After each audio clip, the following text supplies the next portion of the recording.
Namaste and good morning, everyone. Let's start Yog Vashisht scripture in Hindi. But before that, some prayers. Om Guru Brahma, Guru Vishnu, Guru Devo, Maheshwaraha, Guru Sakshat Parbrahma, Tasmai Shri Guruve Namaha. Om Bhur Bhavasvaha, Tatsavitra Varenayam, Bhargo Devasya Dhimahi, Dhiyo Yo Na Prachodaya. अस्तो मा सद्गम्य तमसो मा ज्योतिर्गम्य मृत्युर्मा अमृतम गम्य ओम सहनावतु सहनौ भुनक्तु सवीर्यं कर्वावै तेजस्वी नावधीतमस्तु मा विद्विषावै ओम शांति शांति Shanti Om. So this is the start of Shri Yog Mahavashishta. So वैराग्य प्रकरण कथा का प्रारंभ. ब्रह्मांड के सारे जड़ चेतन आत्मा की ज्योति से ही भासित होते हैं और उसमें ही लीन एवं स्थिर होते हैं. उसी से ज्ञाता ज्ञान ज्ञेय, दृष्टा दर्शन दृश्य तथा कर्ता करण और कर्म सिद्ध होते हैं. इसी अनंत सागर के जल कण से संपूर्ण जगत आनंदमय है और इसी आनंद से सारे जीव जीवित हैं. उस सत चित आनंद रूप आत्मा के प्रति मैं नमित हूं. एक बार अगस्त मुनि के शिष्य सुतीक्ष्ण गुरु के आश्रम में पहुंचे और उन्हें विधिवत प्रणाम कर निवेदन किया कि हे भगवान, आप तो सर्व तत्वज्ञ एवं सर्व शास्त्रज्ञ हैं. मेरे मन में एक संशय उपजा है कि मोक्ष का कारण कर्म है अथवा ज्ञान. कृपया इसका निवारण करें.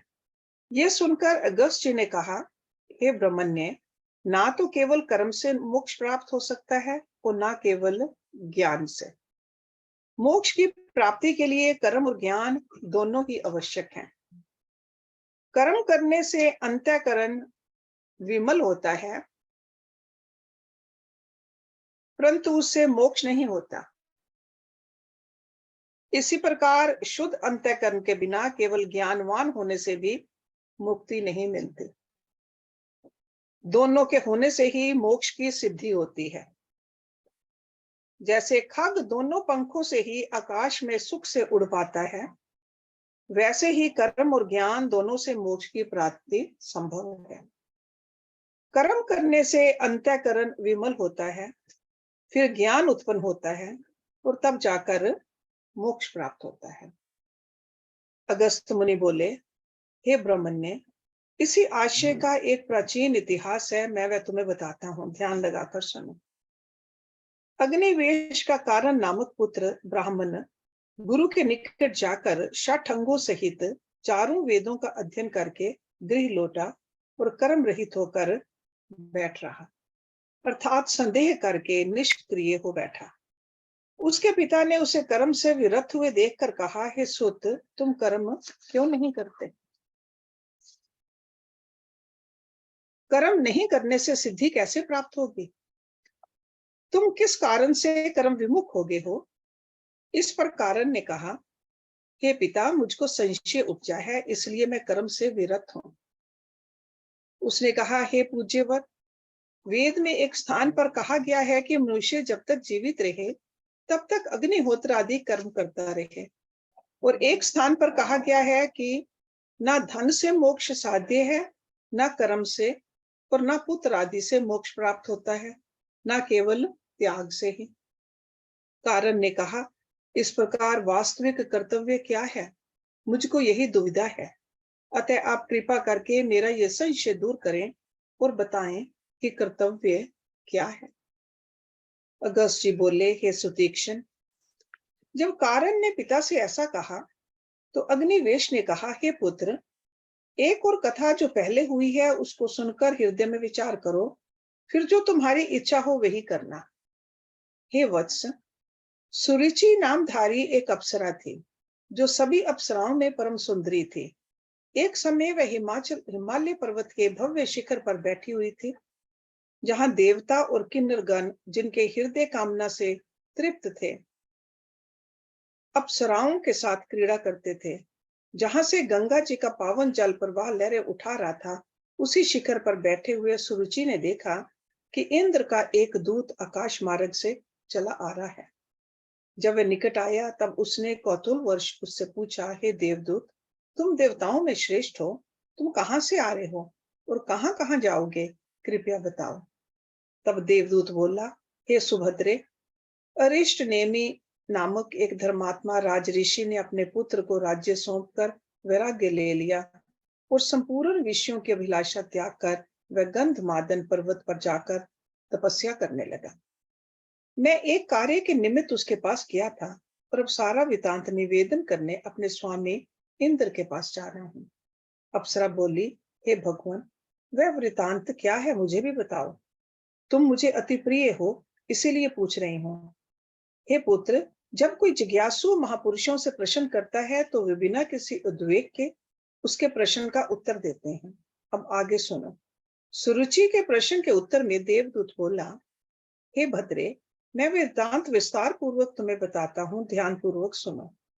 जब उस राजा ने गंधमादन पर्वत पर कठोर तपस्या की, तब देवेश ने मुझे बुलाकर आज्ञा दी कि तुम गंधमादन पर्वत पर, जो विभिन्न प्रकार की लताओं और वृक्षों से पूर्ण है, विमान, अप्सरा और नाना प्रकार के सामग्री एवं गंधर्व, यक्ष, सिद्ध, किन्नर, ताल, मृदंग आदि वाद्य अपने साथ लेकर जाओ और राजा को अपने विमान पर बैठाकर यहाँ ले आओ। तब मैं विमान और सामग्री लेकर राजा के पास पहुंचा और कहा, हे राजन, मैं तुम्हारे लिए विमान लेकर आया हूँ, तुम इस पर आरूढ़ होकर मेरे साथ स्वर्ग लोक चलो और देवताओं के भोग भोगो। इतना सुनकर राजा ने कहा, हे देवदूत, पहले तो मुझे स्वर्ग का वृतांत तो सुनाओ कि तुम्हारे स्वर्ग में क्या क्या गुण और दोष हैं। उनको सुनकर मैं विचार करूंगा और फिर यदि मेरी इच्छा हुई तो मैं तुम्हारे साथ चलूंगा। तब मैंने राजा को बताया कि हे राजन, स्वर्ग में एक से बढ़कर एक दिव्य भोग है। जीव बड़े पुण्य से ही स्वर्ग जा पाता है। जो बड़े सुकृति होते हैं वे ही स्वर्ग के उत्तम सुख भोग पाते हैं। जो मध्यम कोटि के पुण्य वाले हैं वे वहां के मध्यम सुख प्राप्त करते हैं और जो अल्प पुण्य वाले हैं वे स्वर्ग के अल्प सुख ही भोग पाते हैं। स्वर्ग के जो सुख हैं वे तो मैंने तुमसे कहे, अब जो दोष हैं वे भी बताता हूँ। हे राजन, जो लोग स्वर्ग के उत्तम सुख भोगते हैं और ऊंचे बैठे दृष्टिगत होते हैं, उनको देखकर मन में ताप होता है, क्योंकि उनकी उत्कृष्टता सहन नहीं होती। जो लोग अपने समान सुख भोगते हैं, उन्हें देखकर क्रोध की भावना उत्पन्न होती है कि वे मेरे समान क्यों हो गए। और जो लोग अपने से नीची स्थिति में हैं, उनको देखकर यह अभिमान होने लगता है कि मैं इनसे वर्तर स्थिति में हूँ। इसके साथ ही एक दो दोष भी है कि जब पुण्य क्षीण हो जाते हैं, तब जीव को तत्क्षण मृत्यु लोक में गिरा दिया जाता है। एक क्षण भी उसे वहां नहीं रहने दिया जाता। देवदूत ने कहा, हे भद्रे, जब स्वर्ग के गुण और दोष के संबंध में राजा को इस प्रकार बताया तो वह बोला, हे देवदूत, हम ना तो स्वर्ग के योग्य हैं और ना ही हमें इसकी इच्छा है। जैसे सर्प अपनी त्वचा को पुरातन जानकर त्याग देता है, उसी प्रकार उग्र तप करके हम भी ये देह त्याग देंगे। अतः हे देवदूत, तुम जहां से विमान लेकर आए हो वहीं लौट जाओ, तुम्हें हमारा नमस्कार है। देवदूत ने बताया, हे देवी, राजा के इस प्रकार कहने पर मैं विमान और अप्सरा आदि के साथ स्वर्ग लौट गया और देवेश इंद्र से संपूर्ण वृत्तांत कहा, जिसे सुनकर इंद्र बहुत प्रसन्न हुए और मुझसे कहा, हे दूत, जहां राजा तप कर रहा है तुम वहां पुनः जाओ। वह संसार से विरत हो गया है और अब आत्म पद का इच्छुक है, इसलिए तुम इसे महर्षि वाल्मीकि के पास ले जाओ, जिन्होंने आत्म तत्व को आत्मकार जाना है। हे दूत, तुम उन्हें मेरा यह संदेश कहना कि हे महर्षि, ये राजा तत्व बोध का अधिकारी है, अतः इसे तत्व बोध का उपदेश करें। इसको स्वर्ग के पदार्थों की कोई इच्छा नहीं है। आपसे तत्व बोध का उपदेश पाकर ये संसार दुख से मुक्त हो जाएगा। हे सुभद्रे, देवराज के इस प्रकार कहने पर मैं फिर उस राजा के पास पहुंचा और उससे कहा, हे राजन, भव सागर से तरने के लिए तुम वाल्मीकि जी के पास चलो, वह तुम्हें ज्ञान का उपदेश करेंगे और मैं राजा को साथ लेकर वाल्मीकि के स्थान पर पहुंच गया और प्रणाम कर महर्षि से इंद्र का संदेश कह सुनाया। तब वाल्मीकि जी ने कहा, हे राजन, कुशल तो है? राजा बोले, हे भगवान, आप परम तत्वज्ञ और वेदांत वेदाओं में सिरमौर हैं। मैं आपके दर्शन करके कृतार्थ हुआ और अब कुशल से हूँ। कृपा करके मेरी ये उत्कंठा शांत करें कि भव बंधन से मुक्ति कैसे हो। राजा का प्रश्न सुनकर वाल्मीकि जी ने कहा, हे राजन, प्राणी मात्र के लिए महारामायण एक औषध है। ये मैं तुमसे कहता हूँ, उसे ध्यान से सुनकर हृदयगत करने का प्रयास करो। जब उसका तात्पर्य हृदय में धारण करोगे, तब जीवन मुक्त होकर विचरोगे। हे राजन, ये वशिष्ठ जी और श्री राम का संवाद है और उसमें मोक्ष का उपाय निहित है। उसको सुनकर जैसे रामचंद्र जी अपने स्वभाव में स्थित हुए और जीवन मुक्त होकर भूतल पर विचरे, वैसे ही तुम भी विचरोगे। राजा ने कहा, हे भगवान, रामचंद्र जी कौन थे, कैसे थे? कृपया सारा वृतांत मुझे बताएं। वाल्मीकि जी बोले, हे राजन, सच्चिदानंद विष्णु ने, जो अद्वैत ज्ञान से संपन्न हैं, शापवश अज्ञान को अंगीकृत करके मानव शरीर धारण किया। ये सुनकर राजा ने पूछा, हे भगवान, चिदानंद हरि को शाप किस प्रकार हुआ और किसने दिया, ये बताइए। वाल्मीकि जी ने बताया, हे राजन, किसी काल में निष्काम सनत कुमार ब्रह्मपुरी में विराजे थे और त्रिलोकीनाथ विष्णु भगवान भी वैकुंठ से उतरकर ब्रह्मपुरी में आए थे। तब ब्रह्मा सहित सारी सभा उठकर खड़ी हुई और श्री भगवान का पूजन किया, किंतु सनत कुमार ने उनका पूजन नहीं किया। ये देखकर विष्णु भगवान बोले, हे सनत कुमार, तुमको निष्काम होने का अभिमान है, इससे तुम कामातुर होगे और तुम्हारा नाम स्वामी कार्तिक होगा। सनत कुमार ने कहा, हे विष्णु, सर्वज्ञता का अभिमान तो आपको भी है, इसलिए कुछ काल के लिए आपकी सर्वज्ञता भी लुप्त होकर अज्ञान प्राप्त करेगी। वाल्मीकि जी बोले, हे राजन, ये तो एक शाप हुआ। इसी प्रकरण में एक और शाप की कथा है, वह भी सुनो। एक काल में जब भृगु ऋषि की पत्नी दिवंगत हो गई, तो वह उसके वियोग में क्रोध की सीमा तक व्यथित हो उठे। उनकी ये स्थिति देखकर भगवान विष्णु को हंसी आ गई। इस पर भृगु ऋषि ने क्रोधित होकर उन्हें शाप देते हुए कहा, हे विष्णु, तुमने मुझ व्यथित हृदय की हंसी उड़ाई है, तो जाओ, मेरी तरह तुम भी स्त्री के वियोग से व्यथित हो गए। हे राजन, एक शाप कथा और भी है। जब देव शर्मा नामक ब्राह्मण ने नरसिंह भगवान को शाप दिया था, ऐसा हुआ कि एक दिन नरसिंह भगवान गंगा तट पर गए और वहां पर देव शर्मा की स्त्री को देखा, तो उसे भयानक नरसिंह रूप दिखाकर हंस दिए, जिसके वेग से ब्राह्मण पत्नी ने प्राण छोड़ दिए।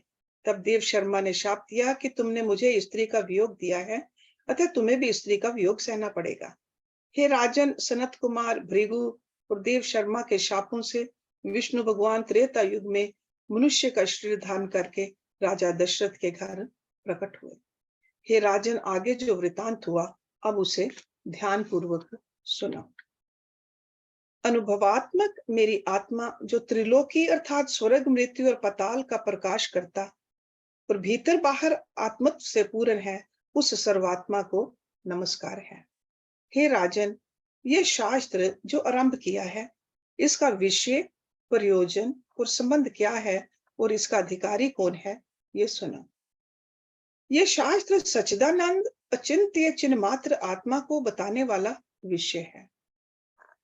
परमानंद आत्मा की प्राप्ति और अनात्म अभिमान दुख का शमन इसका प्रयोजन है, और ब्रह्म विद्या और मोक्ष उपाय से आत्मपद प्रतिपादन संबंध है। Okay, so over here in the introduction, basically he is saying this is the subject matter, this is the goal of this scripture. Okay, जिसको ये निश्चय है कि मैं अद्वैत ब्रह्म अनात्म देह से बद्ध मनुष्य हूं, पर किसी प्रकार छूटूं, वह ना ज्ञानी है ना मूर्ख, ऐसा मनुष्य विकृतिहीन आत्मा का अधिकारी है। ये शास्त्र मोक्ष रूप परमानंद की प्राप्ति कराने वाला है। जो पुरुष इसको विचारेगा, वह ज्ञानी होकर फिर जन्म मृत्यु रूप संसार में ना पड़ेगा। हे राजन, महारामायण पवित्र है, श्रवण मात्र से ही सब शाप का नाश करता है। जिसमें राम कथा आद्यंत है, ये मैंने प्रथम अपने शिष्य भारद्वाज को सुनाई थी। एक समय भारद्वाज चित्त को एकाग्र करके मेरे पास आए और मैंने उनको उपदेश दिया था। वे उसको सुनकर वचन रूपी सागर से रतन सार निकालकर और हृदय में धारण करके एक समय सुमेरु पर्वत पर गए। वहां ब्रह्मा जी बैठे थे। मुनि ने उनको प्रणाम किया और उनके पास बैठकर ये कथा सुनाई। तब ब्रह्मा जी ने प्रसन्न होकर उनसे कहा, वत्स, कुछ वर मांग, मैं तुझ पर प्रसन्न हूं। उदारश्य भारद्वाज ने उनसे कहा, हे भूत भविष्य के ईश्वर, आप प्रसन्न हुए हैं तो ये वर दें कि संपूर्ण जीव संसार दुख से मुक्त हो और परम पद प्राप्त करें। इसका उपाय भी कहिए। ब्रह्मा जी ने कहा, हे पुत्र, तुम अपने गुरु वाल्मीकि जी के पास जाओ। उन्होंने आत्मबोध का रामायण शास्त्र का आरंभ किया है, जो भवसागर के तरने का पवित्र पुल है। उसको सुनकर जीव महामोहजनक भवसागर से तरेंगे। निदान परमेष्टि ब्रह्मा, जिनकी सर्वभूतों के हित में प्रीति है, आप ही भारद्वाज को साथ लेकर मेरे आश्रम में आए और मैंने उनका यथेष्ट पूजन किया। उन्होंने मुझसे कहा, हे मुनि पुंगव वाल्मीकि, ये जो आपने राम के स्वभाव के कथन का आरंभ किया है, इस उद्यम का त्याग ना करना, इसकी आदि से अंत तक समाप्ति करना, क्योंकि ये मोक्ष उपाय संसार सागर के पार करने का जहाज है, जिससे सब जीव निहाल होंगे। इतना कहकर ब्रह्मा जी जैसे समुद्र के चक्र एक मुहूर्त पर्यंत उठ के फिर लीन हो जाए, वैसे ही अंतर ध्यान हो गए। तब मैंने भारद्वाज से कहा, वत्स, ब्रह्मा जी ने क्या कहा? भारद्वाज बोले, हे भगवान, ब्रह्मा जी ने मुझसे ये कहा कि हे मुनियों में श्रेष्ठ, ये जो तुमने राम के स्वभाव के कथन का उद्यम किया है, उसका त्याग ना करना, इसे अंत पर्यंत चलाना, क्योंकि भव सागर पार करने को ये कथा जहाज है, जिससे अनेक जीव कृतार्थ होकर संसार संकट से उबरेंगे। इतना कहकर फिर वाल्मीकि जी बोले, हे राजन, जब इस प्रकार ब्रह्मा जी ने मुझसे कहा, तब उनकी आज्ञा अनुसार मैंने ग्रंथ बनाकर भारद्वाज को सुनाया।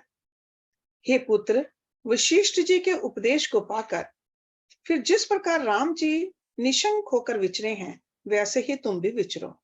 तब उसने पूछा, हे भगवान, जिस प्रकार रामचंद्र जी जीवन मुक्त होकर विचरे हैं, वह आदि से क्रम पूर्वक मुझसे कहिए। वाल्मीकि जी बोले, हे भारद्वाज, रामचंद्र, भरत, लक्ष्मण, शत्रुघ्न, सीता, कौशल्या, सुमित्रा और दशरथ, ये 8 तो जीवन मुक्त हुए हैं, और 8 मंत्री अष्टगण वशिष्ठ और वामदेव से आदि अष्टाविशंति जीवन मुक्त हो विचरे हैं। उनके नाम सुनो। राम जी से लेकर दशरथ तक 8 तो ये कृतार्थ होकर परम बोधवान हुए हैं, और कुंत भासी, शतवर्धन, सुखदाम, विभीषण, इंद्रजित, हनुमान, वशिष्ठ और वामदेव, ये 8 मंत्री निशंक हो चेष्टा करते हुए सदा अद्वैत निष्ठ हुए हैं। इनको कदाचित स्वरूप से द्वैत भाव नहीं प्राप्त है। ये अनाम्य पद की स्थिति में निमग्न रहकर केवल चिन्ह मात्र शुद्ध पर परम शुचि हुए हैं। श्री राम का तीर्थ यात्रा हेतु प्रस्थान। भारद्वाज ने पूछा, हे भगवान, जीवन मुक्त की स्थिति कैसी है और राम जी कैसे जीवन मुक्त हुए हैं, ये अध्यंत कहिए। अध्यंत मीन्स आदि से अंत तक, कंप्लीटली। वाल्मीकि जी बोले, हे पुत्र, ये विश्व जो भासता है वह वास्तविक कुछ भी नहीं, अद्भुत हुआ, अविचार करके भासता है, और विचार करने से भ्रम दूर हो जाता है। जैसे आकाश में नीलिमा भ्रमवश भासती है, यदि विचार करके देखिए तो नीलिमा की प्रतीति दूर हो जाती है। वैसे ही अविचार से विश्व भासता है और विचार से लीन हो जाता है। Okay? भासता मीन्स दिखाई देता, और दैट्स हाउ वी विजुअलाइज भासता। हे शिष्य, जब तक सृष्टि का अत्यंत अभाव नहीं होता, तब तक परम पद की प्राप्ति संभव नहीं। जब दृश्य का अत्यंत अभाव हो जाए, तब शुद्ध चिदाकाश आत्म सत्ता भासेगी। कोई इस दृश्य का महाप्रलय में अभाव कहते हैं, परंतु मैं तुमको तीनों कालों का अभाव कहता हूं। जब इस शास्त्र को श्रद्धा संयुक्त आदि से अंत तक सुनकर धारण करे, तब भ्रांति जाती रहे और अव्याकृत पद की प्राप्ति हो। हे शिष्य, विश्व भ्रम मात्र सिद्ध है। इसको भ्रम मात्र जानकर विस्मरण करना ही मुक्ति है। जीव के बंधन का कारण वासना है और वह उसी से ही भटकता फिरता है। जब वासना का नाश हो जाए, तब परम पद की प्राप्ति हो। वासना का एक पुतला है मन। जैसे जल शीत की दृढ़ जड़ता पाकर हिम हो जाता है और फिर सूर्य के ताप से पिघलकर जल होता है, तो केवल शुद्ध जल ही रहता है, वैसे ही आत्मा रूपी जल है, उसमें संसार की सत्यता रूपी जड़ता शीतलता है और उससे मन रूपी हिम का पुतला हुआ है। जब ज्ञान रूपी सूर्य का उदय होगा, तब संसार की सत्यता रूपनी जड़ता और शीतलता दूर होगी। संसार की सत्यता और वासना दूर होने पर मन नष्ट हो जाएगा और मन नष्ट होने पर परम कल्याण होगा। इससे इसके बंधन का कारण वासना ही है और वासना क्षय ही मुक्ति है। वह वासना दो प्रकार की है, एक शुद्ध, दूसरी अशुद्ध। अशुद्ध वासना से अपने वास्तविक स्वरूप के अज्ञान से अनात्मा जो देह आदि हैं, उनमें जीव अहंकार करता है, और जब अनात्म में आत्म अभिमान हुआ, तब नाना प्रकार की वासनाएं उत्पन्न होती हैं, जिससे घटी यंत्र की तरह जीव भ्रमता रहता है। हे साधो, ये जो पंच भौतिक शरीर तुम देखते हो, वह सब वासना रूप है और वासना से ही खड़ा है। जैसे माला के दाने धागे के आश्रय से गुंदे होते हैं, धागा टूट जाने पर पृथक पृथक हो जाते हैं और नहीं ठहरते, वैसे ही वासना के नष्ट होने पर पंच भौतिक शरीर नहीं रहता। इसलिए सब अनर्थों का कारण वासना ही है। शुद्ध वासना में विश्व का अत्यंत अभाव निश्चित होता है। हे शिष्य, अज्ञानी की वासना जन्म का हेतु होती है और ज्ञानी की वासना जन्म का हेतु नहीं होती। जैसे कच्चा बीज उगता है और जला हुआ है, वह फिर नहीं उगता, वैसे ही अज्ञानी की वासना रस सहित है, इससे जन्म का कारण, और ज्ञानी की वासना रस रहित है, अतः जन्म का कारण नहीं। ज्ञानी की चेष्टा स्वाभाविक होती है, वह किसी गुण से मिलकर अपने में चेष्टा नहीं देखता। वह खाता पीता लेता देता बोलता चलता एवं और अन्य विविध व्यवहार करता है, पर अंतःकरण में सदा अद्वैत निश्चय को धारण करता है। कदाचित द्वैत भावना उसमें नहीं प्रस्फुटित होती, वह अपने स्वभाव में स्थित है, इससे उसकी चेष्टा जन्म का हेतु नहीं होती। जैसे कुम्हार के चक्र को जब तक घुमाएं तब तक घूमता है, जब घुमाना छोड़ दें तब घूमने की गति उतरते उतरते स्थिर रह जाता है, वैसे ही जब तक अहंकार सहित वासना होती है, तब तक जीव जन्म पाता है और अहंकार रहित होने पर जन्म नहीं पाता। हे साधो, इस अज्ञान रूपनी वासना के नाश के लिए एक ब्रह्म विद्या ही श्रेष्ठ उपाय है, जो मोक्ष उपाय का शास्त्र है। यदि इसको त्याग कर और शास्त्र रूपी गर्त में गिरेगा, तो मानव कल्प पर्यंत भी अकृत्मिक पद को ना पाएगा। जो ब्रह्म विद्या का आश्रय लेगा, वह सुख से आत्म पद को प्राप्त होगा। हे भारद्वाज, ये मोक्ष उपाय राम जी और वशिष्ठ जी का संवाद है। ये विचारने योग्य है और परम बोधजनक है। इसे आदि से अंत तक सुनो, और जैसे राम जी जीवन मुक्त हो विचरे हैं, वह भी सुनो। एक दिन राम जी अध्ययनशाला से विद्या पढ़ के अपने गृह आए और संपूर्ण दिन विचार करने में बिताया। फिर मन में तीर्थ ठाकुर द्वारे का संकल्प धरकर अपने पिता प्रजापालक दशरथ के पास आए, और जैसे हंस सुंदर कमल को ग्रहण करे, वैसे ही उन्होंने उनका चरण पकड़ा। जैसे कमल के फूल के नीचे कोमल तरैया होती हैं और उन तरैयों सहित कमल को हंस पकड़ता है, वैसे ही दशरथ जी की उंगलियों को उन्होंने पकड़ लिया और बोले, हे पिता, मेरा चित्त तीर्थ और ठाकुर द्वारों के दर्शन चाहता है। आप आज्ञा कीजिए तो मैं दर्शन कर आऊं। मैं आपका पुत्र हूँ।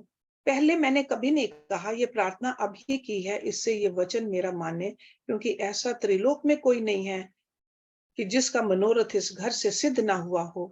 इससे मुझको भी कृपा कर आज्ञा दीजिए। इतना कहकर वाल्मीकि जी बोले, भारद्वाज, जिस समय इस प्रकार राम जी ने कहा, तब वशिष्ठ जी पास बैठे थे और उन्होंने भी दशरथ से कहा, हे राजन, इनका चित्त उत्कंठित है, राम जी को आज्ञा दो, तीर्थ कर आए। और इनके साथ सेना, धन, मंत्री और ब्राह्मण भी दीजिए कि विधि पूर्वक दर्शन करें। तब महाराज दशरथ ने शुभ मुहूर्त निकलवाकर राम जी को आज्ञा दी। जब वे चलने लगे तो पिता और माता के चरणों में पड़े और सबको कंठ लगाकर रुदन करने लगे। इस प्रकार सबसे मिलकर लक्ष्मण आदि भाई, मंत्री और वशिष्ठ आदि ब्राह्मण जो विधि वेता थे, बहुत सा धन और सेना साथ ली और दान पुण्य करते हुए गृह के बाहर निकले। उस समय वहां के लोगों और स्त्रियों ने राम जी के ऊपर फूलों और कलियों की माला अर्पण की। जैसे हिम बरसता है वैसे ही वर्षा की और राम जी की मूर्ति हृदय में धर ली। इसी प्रकार राम जी वहां से ब्राह्मणों और निर्धनों को दान देते गंगा, यमुना, सरस्वती आदि तीर्थों में चतुर्दिक विधि पूर्वक स्नान कर पर्यटन करने लगे।